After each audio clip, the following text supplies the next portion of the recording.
Somewhere over the rainbow, birds fly, over the rainbow. Hello everybody, this is Ogre Boy, and I'm going to be doing my review for the new movie, Oppenheimer. So this is Christopher Nolan's newest movie, and I haven't reviewed a lot of his movies on my channel. I've done the Dark Knight trilogy, and I might have done maybe one or two other movies, but I haven't really talked about his stuff very much and everything. I haven't seen everything he's done yet. I've seen almost all of his stuff, but there's like 2 or 3 left that I haven't seen. I'd like to catch up on them and everything. Maybe sometime I'll go through his stuff once I do. But I wanted to review this one because I did a double feature with this one and Barbie and everything, so I thought I'd at least go ahead and review this one since I reviewed Barbie the other day and everything. I just hadn't got around to doing this one because I work at a movie theater, and it has been the busiest weekend since the movie theater opened because Barbie and Oppenheimer are both doing so big and everything. And I think Barbie is the one that's making even bigger money. I know it's doing bigger numbers in the box office and stuff, and it's crazy though. Both movies have been selling like crazy though, but especially Barbie.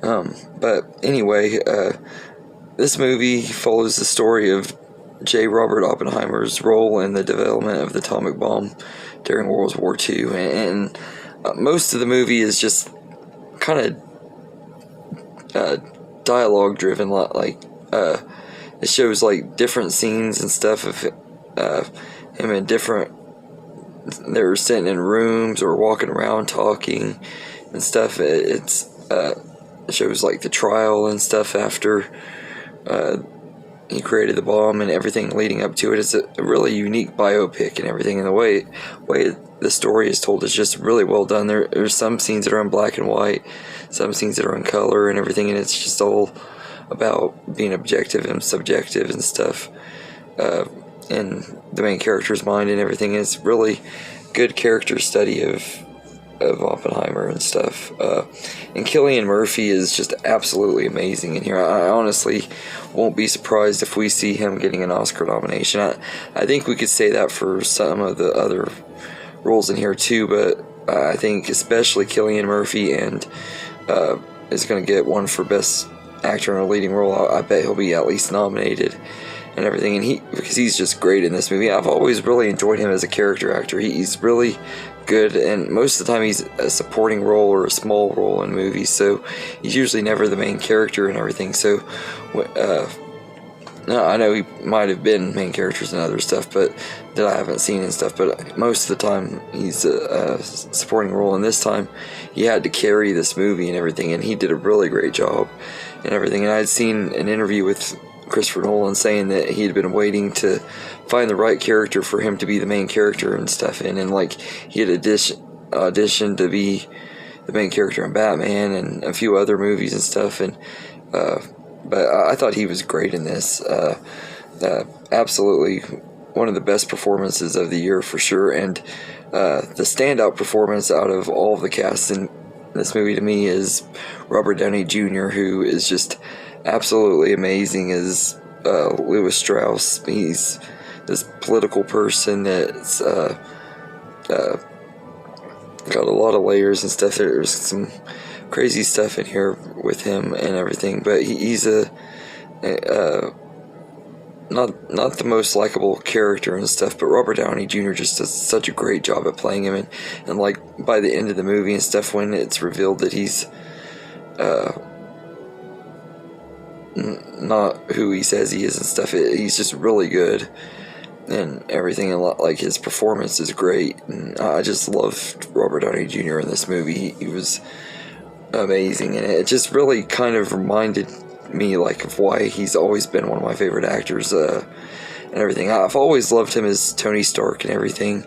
He's absolutely perfect as Tony Stark, but this movie really shows that he can be more than just Iron Man and stuff. It's more to remind people that Robert Downey Jr. is more than just a blockbuster dude. He's a character actor too, and he does such a great job in this movie, and I hope that he gets more character roles because of this movie and starts taking smaller roles like this and everything, because he was amazing in here and stole the show and everything, and he doesn't act like he does in anything else that I've seen him in. Like, this is a totally different character than Tony Stark or any of the roles he's played since he started playing Tony Stark and everything. Like, he doesn't have that cockiness to him. You don't really even see Robert Downey Jr.'s personality shine in the character and everything. He just disappears into the role and everything. He's great, but it's got a great cast in here, like who's of actors and stuff. You got Emily Blunt, Matt Damon,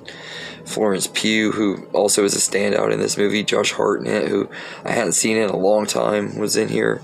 Benny Safdie, Kenneth Branagh, Dane DeHaan, David Krumholtz, Alden Allright, Matthew Modine, so many other people. And there's one person in here in particular that I did not expect to see in this movie at all, playing President Truman.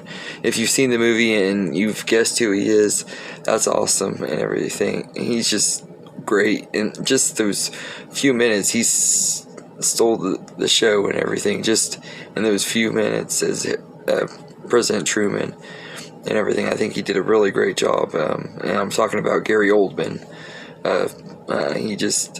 He was an unexpected surprise in this movie. I did not expect to see him in here for some reason, and I was really surprised. And there's also a bunch of other small roles with actors that I didn't expect to see in here, like Josh Peck and Jack Quaid and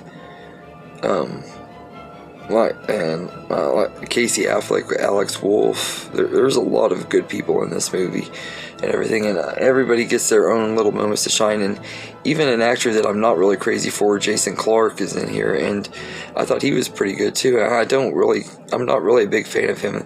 It was a weird night because I'm not a fan of him or Kate McKinnon, and Kate McKinnon was in Barbie, and Jason Clarke is in this, and I thought they both did a decent job in both of these movies and everything. It shows, like, when you're working with the right people, that you can get good performances out of them if they're working with the right people. So I thought that was pretty cool too. So but yeah, all in all, I think Oppenheimer is a really great movie, and the scene when the bomb goes off is just